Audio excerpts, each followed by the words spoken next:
SIR को लेकर चुनाव आयोग की प्रेस कॉन्फ्रेंस। एसआईआर की तारीखों का ऐलान आज हो सकता है। अब से थोड़ी देर बाद प्रेस कॉन्फ्रेंस होनी है और एसआईआर को लेकर के ऐलान हो सकता है। और इस वक्त चुनाव आयोग की प्रेस कॉन्फ्रेंस शुरू हो गई है। आइए आपको सीधे लिए चलते हैं। Honourable election commissioner doctor Sukhbir Singh Sandhu ji, honourable election commissioner doctor Vivek Joshi, election commission के सीनियर ऑफिसर्स, मीडिया के हमारे साथी और आपके माध्यम से जुड़े हुए इस देश के सभी मतदाता, आप सबको नमस्कार। आज हम सब स्पेशल इंटेंसिव रिवीजन के दूसरे चरण के रोल आउट के संबंध में आयोजित इस प्रेस कॉन्फ्रेंस में उपस्थित हैं। मैं आप सभी का हार्दिक स्वागत करता हूं। सबसे पहले मैं लोक आस्था और सूर्य उपासना के महापर्व छठ पूजा के इस पावन अवसर पर बिहार के सभी मतदाताओं को हार्दिक शुभकामनाएं देता हूं। आज अस्ताचलगामी भगवान भास्कर को अर्घ्य देने के शुभ दिन पर मैं बिहार के 7.5 करोड़ मतदाताओं को विशेष रूप से नमन करता हूं, जिन्होंने निर्वाचन आयोग पर अटूट विश्वास जताया है और एसआईआर में पूर्ण भागीदारी निभाई और अब इस चुनाव में मतदान करने के लिए उत्साहित है। बिहार में एसआईआर के सफल संचालन के बाद आयोग ने देश के सभी 36 मुख्य निर्वाचन अधिकारियों के साथ 2 महत्वपूर्ण सम्मेलन आयोजित किए। इन बैठकों में एसआईआर से संबंधित अनुभवों, तकनीकी प्रगति और भविष्य की दिशा निर्देशों पर भी व्यापक चर्चा की गई। पिछले एसआईआर की मतदाता सूची से मैनुअल भी और तकनीकी तरीके से भी दोनों स्तरों पर मिलान का कार्य लगभग पूरा कर लिया गया है और इसके तैयारी के आधार पर अब चयनित राज्यों में एसआईआर का दूसरा चरण प्रारंभ किया जाएगा। याद रहे, एसआईआर का प्रमुख उद्देश्य है हर योग्य मतदाता को सूची में शामिल करना और अयोग्य को मतदाता सूची से हटाना। आइए अब पीपीटी के माध्यम से आपको विस्तार में एसआईआर के इस फेज 2 के बारे में बताते हैं। जैसा कि आप सबको पता है, एसआईआर का फेज 1 समाप्त हुआ और इस चरण की सबसे बड़ी खूबी यह रही कि बिहार के 7.5 करोड़ मतदाताओं ने बढ़ चढ़कर पार्टिसिपेट किया। 90,000 बीएलओस, सभी 12 राजनीतिक दलों के 1.6 लाख बूथ लेवल एजेंट्स, सब ने मिलकर मतदाता सूची को शुद्ध बनाने का कार्य किया और नतीजा आपके सामने है। 0 अपील्स, अर्थात बिहार की मतदाता सूची अधिकतम शुद्ध मानी जाएगी। अब फेज 2 12 राज्यों में या संघ शासित प्रदेशों में आरंभ होने वाला है। नेक्स्ट।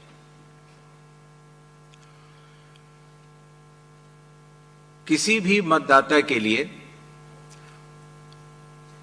जो उसकी अर्हताएं हैं वो संविधान के अनुच्छेद 326 में लिखी गई हैं, अर्थात भारत का नागरिक होना, कम से कम आयु 18 वर्ष की होना, उस विधानसभा क्षेत्र का सामान्य निवासी होना और किसी अन्य कानून से उसको डिस्क्वालीफाई न किया गया हो।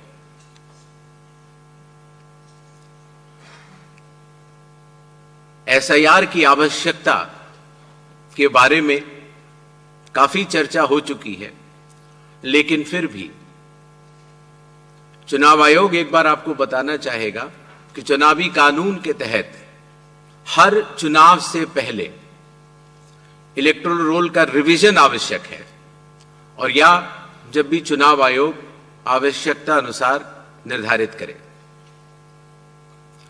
विगत कुछ दशकों से लगभग हर राजनीतिक पार्टी ने मतदाता सूची के शुद्ध न होने के ऊपर चुनाव आयोग को लगातार शिकायतें दी हैं। पहले सन 1951 से लेकर 2004 तक लगभग 8 बार स्पेशल इंटेंसिव रिवीजन इस देश में चुनाव आयोग ने कराया है, और आखिरी इंटेंसिव रिवीजन लगभग 21 साल पहले 2002 से लेकर 2004 की मियाद में पूरा किया गया था। इस लंबे दौर में, 2 दशकों से भी अधिक लंबे दौर में, मतदाता सूची में कई परिवर्तन आवश्यक हो जाते हैं, जैसे कि भारत की विकास गाथा के साथ साथ लोगों का माइग्रेशन के साथ साथ कई बार उनका वोट पुरानी जगह भी बना रह जाता है और नई जगह भी बन जाता है, अर्थात एक से जगह ज्यादा रजिस्टर होने वाले वोटर्स, कई बार किसी की डेथ होने के बाद भी उसका नाम न हटाया जाना, या गलती से किसी भी विदेशी नागरिक का नाम मतदाता सूची में आ जाना। इन चारों कारणों की वजह से चुनाव आयोग ने निर्णय लिया कि पूरे देश में चरणबद्ध तरीके से एसआईआर कराया जाए, और इसकी पहली कड़ी बिहार आपके सामने समाप्त भी हो चुकी है, और बड़े सफलतापूर्वक लोगों ने चुनाव आयोग पर विश्वास भी जताया है। एसआईआर करते समय एक बहुत बड़ी संख्या में चुनावी कर्मी चुनाव आयोग के साथ कंधे से कंधा मिलाकर काम करते हैं। आपको पता होगा कि लगभग हर 1000 वोटर के ऊपर एक पोलिंग स्टेशन औसत तौर पर हो जाता है। हर पोलिंग स्टेशन पर एक सरकारी कर्मचारी बूथ लेवल ऑफिसर के तौर पर कार्य करता है। एक विधानसभा क्षेत्र में 300 या 400 के बीच में लगभग पोलिंग स्टेशंस होते हैं, और हर विधानसभा क्षेत्र में एक इलेक्टोरल रजिस्ट्रेशन ऑफिसर होते हैं। वो भी सरकारी कर्मचारी होते हैं और एसडीएम के स्तर के होते हैं, और उनके अंडर में ये सारे बीएलओज कार्य करते हैं। इलेक्टोरल रजिस्ट्रेशन ऑफिसर को सहायता करने के लिए assistant electoral officer registration officers भी होते हैं, जो कि लगभग हर तहसील में एक या उससे अधिक होते हैं। ईआरओ एक सब डिविजनल मजिस्ट्रेट के लेवल का अधिकारी होता है, जिसकी कानूनी जिम्मेदारी होती है कि वो मतदाता सूची ड्राफ्ट तैयार करे, जनमानस से मिले हुए क्लेम्स एंड ऑब्जेक्शंस को रिसीव करे और उनके ऊपर एक निर्णय ले, और उसके बाद एक फाइनल मतदाता सूची प्रकाशित करे। ईआरओ के इस निर्णय के बाद, अर्थात फाइनल मतदाता सूची प्रकाशित करने के बाद, अगर किसी भी सिटीजन ऑफ इंडिया को, उस विधानसभा क्षेत्र में रहने वाले किसी भी मतदाता को अगर कोई भी अपील करनी हो तो वो उस जिले के जिला अधिकारी के पास कर सकता है, और अगर वह जिलाधिकारी के निर्णय से भी असंतुष्ट हो तो उस राज्य के चीफ इलेक्टोरल ऑफिसर के पास अपनी सेकंड अपील दायर कर सकता है। यह मैं इसलिए आपको बता रहा हूं कि बिहार में सभी राजनीतिक दलों के साथ मिलकर जब एसआईआर हुआ, उसके बाद जो जिला मजिस्ट्रेट्स के पास अपील आई 38 जिलों में, वह 0 थी। अर्थात ईआरओ और इलेक्टर्स ने मिलकर और बूथ लेवल एजेंट्स ने मिलकर बहुत ही अच्छा काम किया।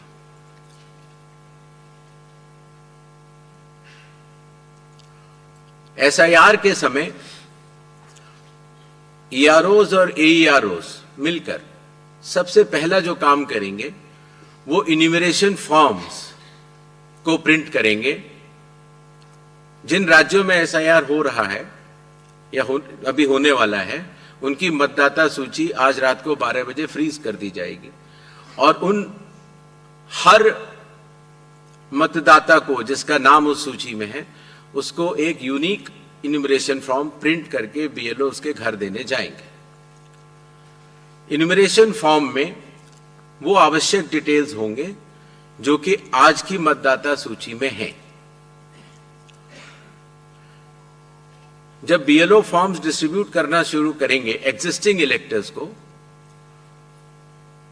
उसके बाद इन्यूमरेशन फॉर्म में जिसका भी नाम है वो उसको लिंक करने का प्रयास करेंगे कि क्या उन्हीं का नाम 2003 की सूची में था।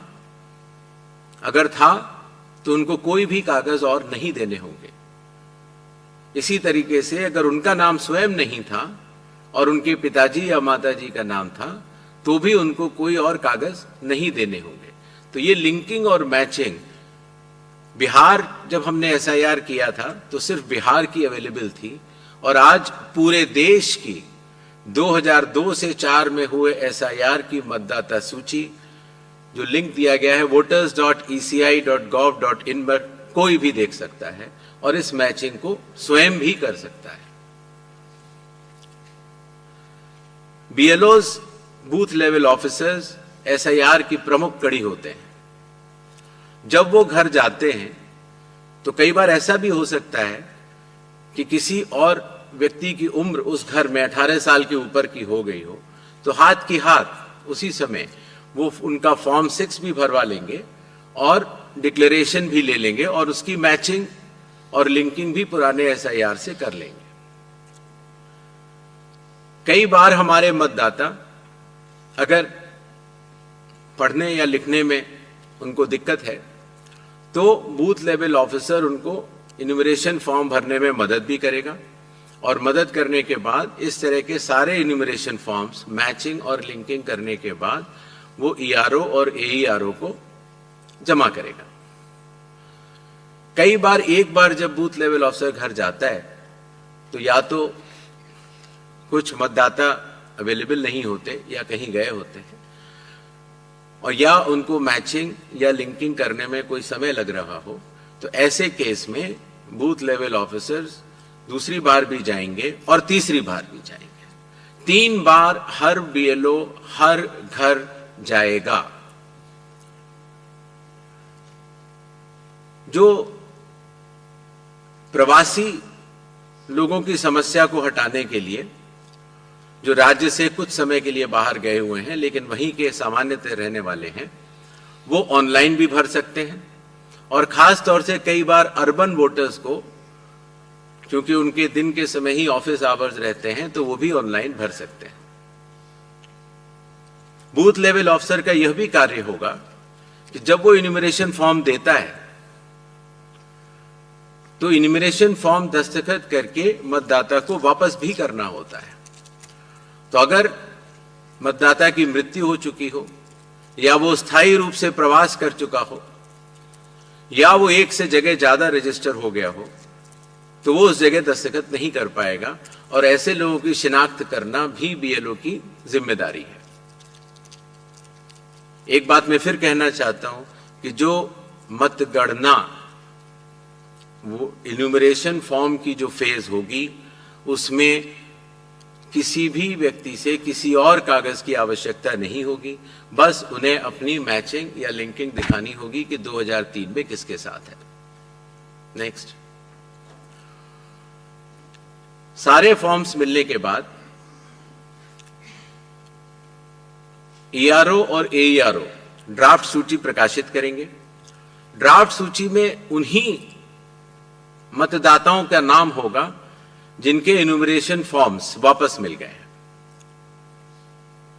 जिन मतदाताओं की मैचिंग या लिंकिंग नहीं हो पा रही है, 2003 में कहां थे, 2003 में आपके माता पिता भी नहीं थे या कोई भी नहीं था, ऐसे लोगों को भले ही उनका न्यूमरेशन फॉर्म मिल गया हो, लेकिन नोटिस जारी करेगा ईआरओ और एईआरओ, और नोटिस जारी करने के बाद फिर वो उनकी एलिजिबिलिटी डिसाइड करेगा इंक्लूड करने के लिए या एक्सक्लूड करने के लिए बेस्ड ऑन इंडिकेटिव डॉक्यूमेंट्स, जो मैं आगे बताऊंगा। ईआरओस और एईआरओ की यह जिम्मेदारी होगी कि कोई भी योग्य मतदाता छूटे ना और कोई भी अयोग्य मतदाता सूची में अंदर ना आ पाए। ईआरओ के फैसले के खिलाफ कानूनी तौर पर जिला मजिस्ट्रेट के पास एक अपील होती है, जो मैंने आपको बताया, और जिला मजिस्ट्रेट के फैसले के खिलाफ चीफ इलेक्टोरल ऑफिसर के पास भी सेकंड अपील होती है। जो प्री एन्यूमरेशन फ्रेज है, जो आज रात को 12 बजे से शुरू होगा, उसमें कंप्यूटर मैचिंग और लिंकिंग पिछले एसआईआर से ईसीआई नेट के जरिए की जा रही है, उसको आगे बढ़ाया जाएगा। मैनुअल मैचिंग और लिंकिंग काफी हद तक बूथ लेवल ऑफिसर्स ने इन राज्यों में कर ली है, और ट्रेनिंग जो बीएलओज की है, ईआरओज की है और डीओज की है, हालांकि काफी ट्रेनिंग हम लोग यहां ट्रिपल आईडीएम में कर चुके हैं, बट एक बीएलओ, ईआरओ और डीओ की ट्रेनिंग कल से शुरू होगी। सभी राजनीतिक दलों से 6 नेशनल पार्टीज जो कि हर राज्य में मौजूद हैं, और हर राज्य की जो स्टेट पॉलिटिकल पार्टीज हैं, उन सभी से निवेदन है कि वो अपने बूथ लेवल एजेंट्स अगर उन्होंने नामित नहीं किए हैं किसी भी बूथ पर, तो जरूर कर लें। साथ ही साथ सभी चीफ इलेक्टोरल ऑफिसर्स को, डिस्ट्रिक्ट इलेक्शन ऑफिसर्स को और ईआरओस को यह निर्देश भी होंगे कि कल से शुरू होकर परसों तक वो सभी पॉलिटिकल पार्टीज को के साथ मीटिंग करेंगे और पूरी एसआईआर की प्रक्रिया को उनके समक्ष डिटेल में बतलाएंगे। जहां तक बूथ लेवल एजेंट्स का सवाल है हर पॉलिटिकल पार्टी के, जैसा कि बिहार में था, हर बूथ लेवल एजेंट एक दिन में 50 इन्यूमरेशन फॉर्म्स जो साइंड हो इलेक्टर्स के वो कलेक्ट भी कर सकता है, उसके ऊपर अपना सर्टिफिकेशन दे सकता है और बूथ लेवल ऑफिसर्स को भी दे सकता है। इससे जो चुनावी कर्मी हैं और जो राजनीतिक दलों के नुमाइंदे हैं, दोनों मिलकर साथ काम कर सकते हैं। इन्यूमरेशन फेज में इन्यूमरेशन फॉर्म की प्रिंटिंग, डिस्ट्रीब्यूशन, मैचिंग और लिंकिंग विद 2002, 3 या 4 इलेक्टोरल रोल्स और इन्यूमरेशन फॉर्म्स को वापस कलेक्ट करने का कार्य होगा। और साथ ही साथ, जैसा आप सबको पता है, मतदाताओं की सुविधा के लिए चुनाव आयोग ने निर्णय लिया है कि किसी भी मतदान केंद्र में 1200 से अधिक मतदाता नहीं होने चाहिए, जिससे कि भीड़ न लगे। उसके हिसाब से रैशनलाइजेशन ऑफ पोलिंग स्टेशंस भी होगा। सारे इन्यूमरेशन फॉर्म्स जो वापस आने थे, उनके आने के बाद इलेक्टोरल रोल्स की ड्राफ्ट पब्लिश की जाएगी। ये सारी स्टेप्स वही हैं जो बिहार में हुई हैं, और उसी के साथ साथ चूंकि इन्यूमरेशन फॉर्म लेते समय ये पता लग जाता है कि ये व्यक्ति एब्सेंट हैं या शिफ्टेड हैं या डेथ हैं या डेड हैं या उनके डुप्लीकेट वोट्स बने हुए हैं, उन सब की लिस्टें बिहार में भी वो सभी बीएलए से भी शेयर की गई थी। पंचायत या पब्लिक ऑफिसेज के नोटिस बोर्ड पर भी लगाई जाएंगी और सीईओ के वेबसाइट पर भी अवेलेबल होंगी, जिससे कि कोई भी व्यक्ति एपिक नंबर लगा के देख सकता है कि उसका, जैसे पिताजी का नाम अगर उसकी मृत्यु हो गई है तो वहीं पर है कि नहीं। ड्राफ्ट सूची पब्लिश होने के बाद जिन लोगों की मैचिंग या लिंकिंग 2003 या 2 या 4 से नहीं हो पाई है, उनको ईआरओ नोटिस जारी करेंगे।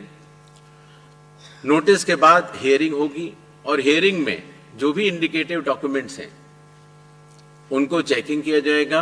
और ईआरओ ये भी उनसे पूछेगा कि 2003 में आप कहाँ थे या आपके माताजी पिताजी कहाँ थे, जिससे अगर लिंकिंग नहीं भी हो पाई है तो वो भी कर पाए। साथ ही साथ क्लेम्स एंड ऑब्जेक्शंस का पीरियड भी शुरू हो जाता है। तो किसी व्यक्ति का, योग्य व्यक्ति का अगर नाम छूट गया है तो अपना क्लेम तारीख वो जमा कर सकता है इंक्लूजन के लिए, फॉर्म 6 भर सकता है डिक्लेरेशन के साथ, या ऑब्जेक्शंस भी दे सकता है फॉर्म 7 में, या कई बार उसके नाम में अगर गलती हो या किसी और एंट्री में अगर गलती हो तो फॉर्मेट भी दे सकता है।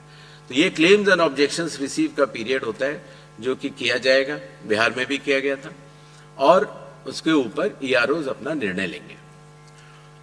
ये कार्य पूर्ण होने के बाद फाइनल रूल्स पब्लिश होंगे और उसके बाद 15 दिन का समय जिला मजिस्ट्रेट के पास फर्स्ट अपील देने का और उसके बाद सीईओ के पास सेकंड अपील देने का, सभी के पास ये कानूनी मार्ग उपलब्ध होगा।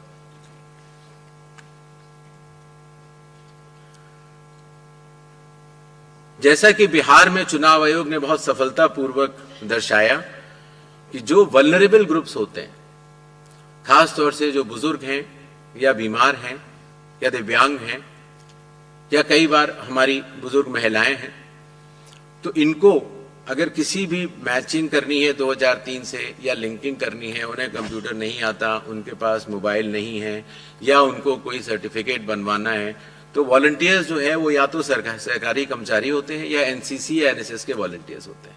तो स्वयं उस व्यक्ति के लिए वो चले जाते हैं और वो कागज बनवा लेते हैं, जिससे कि हमारे मतदाताओं को कोई भी असुविधा नहीं हो।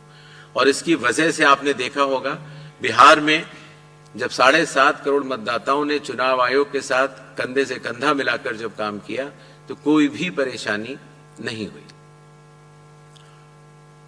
इस फेज में एसआईआर के समय 1200 तक हम पोलिंग स्टेशंस को भी रैशनलाइज कर लेंगे और कुछ नए पोलिंग स्टेशंस भी खोले जाएंगे जो कि बदलाव के साथ साथ हाई राइज बिल्डिंग्स में भी होंगे या गेटेड कॉलोनीज में या कई बार जो स्लम क्लस्टर्स छूट गए हैं वहां पर भी।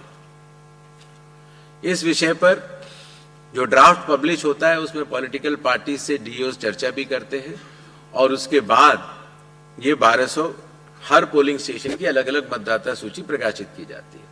ये ध्यान रखना होगा कि एक बूथ पर एक फैमिली के या एक घर पर रहने वाले सभी लोगों का नाम एक ही जगह आ जाए, उससे मतदाताओं को बहुत सुविधा होती है और बिहार में इसमें काफी लोगों ने मिलकर अच्छा काम किया।